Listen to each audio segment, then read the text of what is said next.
بسم اللہ الرحمن الرحیم۔ السلام علیکم ورحمۃ اللہ وبرکاتہ۔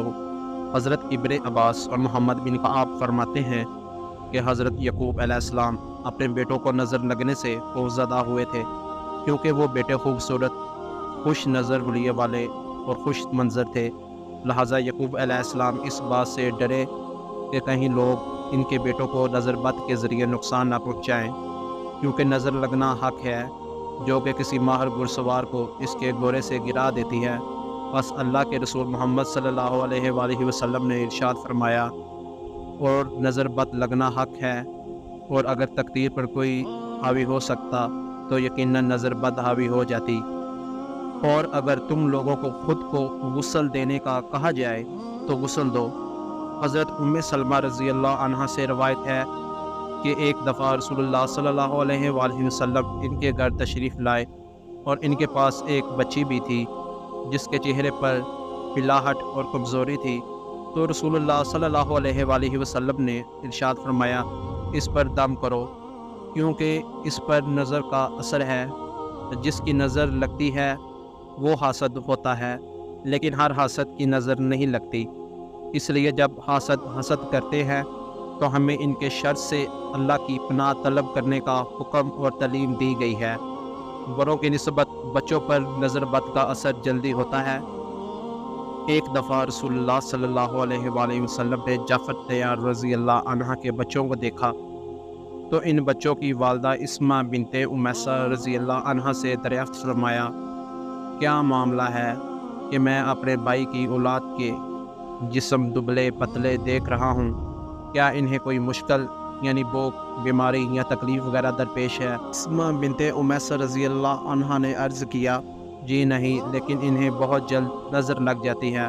تو رسول اللہ صلی اللہ علیہ وآلہ وسلم نے اسمہ رضی اللہ عنہا کی اس بات کی تائید فرماتے ہوئے ارشاد فرمایا، ان پر دم کرو۔ حضرت اسمہ بنت امیسہ رضی اللہ عنہا کا فرمان ہے کہ میں نے رسول اللہ صلی اللہ علیہ وآلہ وسلم کی خدمت میں دم کے الفاظ پیش کیے تو انہوں نے ارشاد فرمایا، ان پر دم کرو۔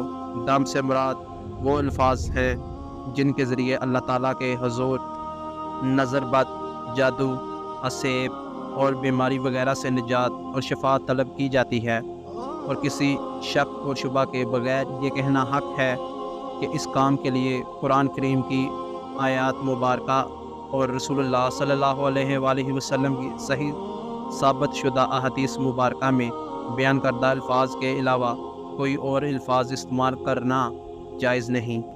نظر بد کی پہچان۔ نظر بد یا جادو اور اسیب کا اثر ہونے کی بہت سی علامات ہوتی ہیں۔ کچھ علامات تو ایسی ہوتی ہیں جن کے ظاہر ہونے کی صورت میں مزید کسی جانچ کی ضرورت نہیں ہوتی، اور کچھ علامات ایسی ہوتی ہیں جن کا سبب کوئی جسمانی یا نفسیاتی بیماری یا غیر معمولی رویہ بھی ہو سکتا ہے۔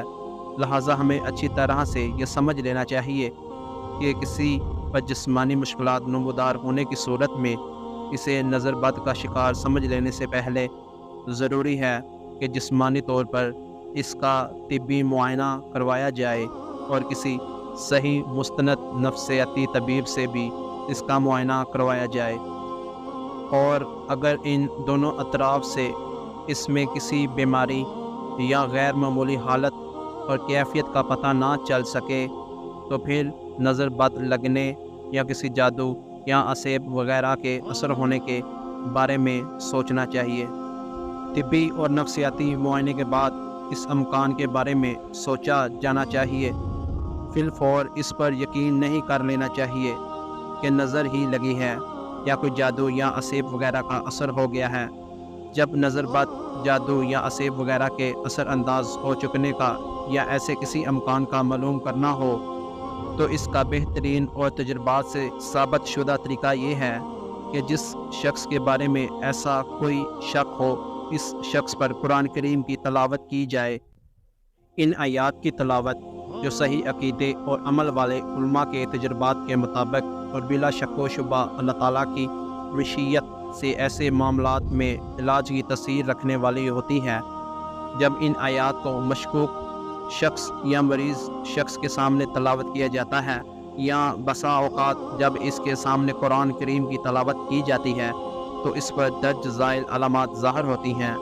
نمبر 1، چہرے پر پلاہٹ ظاہر ہونا۔ نمبر 2، سینے میں گھٹن کا احساس ہونا۔ نمبر 3، تلاوت سننے کے دوران جسم کے مختلف حصوں میں درد ہونا۔ نمبر 4، معمول سے زیادہ گرمی محسوس ہونا۔ نمبر 5، پسینہ آنا، خاص طور پر کمر پر پسینے کی کمی یا زیادتی سے نظر کی شدت کا اندازہ ہو جاتا ہے۔ نمبر 6، پہلو میں درد محسوس ہونا۔ نمبر 7، بے چینی کی کیفیت ہو جانا اور ادھر ادھر دیکھتے اور متوجہ ہوتے رہنا۔ نمبر 8، رونا یا کسی سبب کے بغیر اور رونے کی کیفیت کے بغیر آنسو جاری ہو جانا۔ نمبر 9، کسی وقت یہ حالت پاس بیٹھے ہوئے لوگوں پر بھی ظاہر ہو جاتی ہے جو کہ علاج کی غرض سے نہیں بیٹھے ہوتے۔ ایسی صورت میں معالج کو ان کی طرف بھی توجہ کرنا پڑتی ہے، لیکن دیکھنے والوں پر عموماً یہ اثر مریض کی حالت دیکھنے یا آیات شریفہ کو سمجھنے کی وجہ سے ظاہر ہوتا ہے۔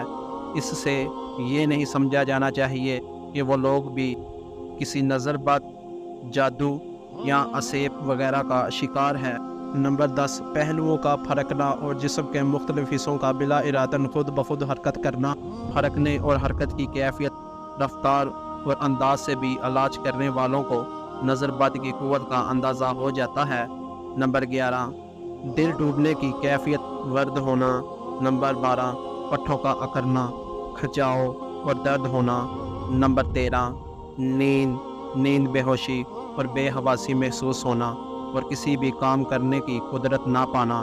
نمبر 14، پہلو میں ٹھنڈک کا احساس ہونا۔ نمبر 15، کسی طبی اور مادی سبب کے بغیر جسم پر نلاہٹ اور سبزی میل دھبوں کا ظاہر ہونا۔ نظر بد کا علاج نبی صلی اللہ علیہ وآلہ وسلم، وہ دم جو جبرائیل علیہ السلام نے رسول اللہ صلی اللہ علیہ وآلہ وسلم پر کیا۔ میں اللہ کے نام سے آپ پر دم کرتا ہوں اور اللہ ہی آپ کو شفا دے گا اور ہر ایک بیماری سے جو آپ میں ہے، اور گروہ پر یعنی گانٹوں پر جادو اور ٹونے کر کر کے پھونکنے والیوں کے شر سے اور حسد کرنے والوں کے شر سے۔ جب وہ حسد کرتا ہے اسے مریض پر 3 دفعہ پڑا جائے، وہ دم جو رسول اللہ صلی اللہ علیہ وآلہ وسلم ہر قسم کے مریضوں پر فرمایا کرتے تھے، تکلیف کو مٹا دے۔ اے لوگوں کے رب، شفا دینا صرف تیری ہی ہاتھ میں ہے، بیماری، تکلیف وغیرہ کو دور کرنے والا تیرے سوا اور کوئی بھی نہیں ہے۔ اگر ویڈیو اچھی لگے تو اسے لائک کریں اور اپنے دوستوں کے ساتھ شیئر کریں۔ اللہ ہم سب کا حامی و ناصر ہو، آمین ثم آمین۔